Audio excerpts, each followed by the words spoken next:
මේ දවස්වල ට්‍රෙන්ඩින් යන මෙන්න මේ ෆොටෝ එක ඔයා තාමත් හැදුවේ නැද්ද? ඔයා දන්නේ නැද්ද? එහෙනම් ගයිස් අපි විනාඩියෙන් මේ ෆොටෝ එක අරමු. ගන්න ඔයාගේ ෆෝන් එක අතට ගත්තට පස්සේ ඔයාලට පුළුවන් chat GPT එකට යන්න. chat GPT එකට ගිහිල්ලා ඔයාලට පුළුවන් මෙන්න මේ prompt එක ලබා දෙන්න.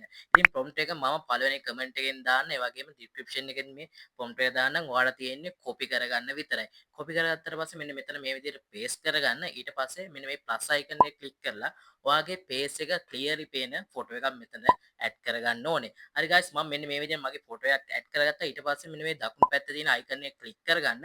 ක්ලික් කරගත්තට පස්සේ මේ ෆොටෝස් එකයි ප්‍රොම්ප්ට් එකයි යනවා chat GPT එකට. ඊට පස්සේ එයා ඔයා ගැන දන්නේ මොනවද ඒව එකතු කරලා ඔයාට ෆොටෝ එකක් ජෙනරේට් කරලා දෙනවා. හරි ගයිස් මෙන්න මේ විදිහට මට බලා ගන්න පුළුවන් මගේ ෆොටෝ එකක් මෙයා ජෙනරේට් කරලා දෙනවා. ඉතින් ගයිස් ඔයාලට පේනවා ඇති මෙන්න මේ ෆොටෝ එකක් මට ජෙනරේට් කරලා දීලා තියෙන්නේ. ඒක ක්ලික් කරගන්න. ක්ලික් කරගත්තට පස්සේ මෙන්න මෙතන යටින් තියෙනවා save කියලා අන්න ඒකත් ක්ලික් කරගන්න. ඊට පස්සේ ඔයාගේ ෆෝන් එකට මේ ෆොටෝ එක සේව් වෙනවා. ඊට පස්සේ ඔයාලට පුළුවන් මේක සෝෂල් මීඩියා ෂෙයා කරගන්න.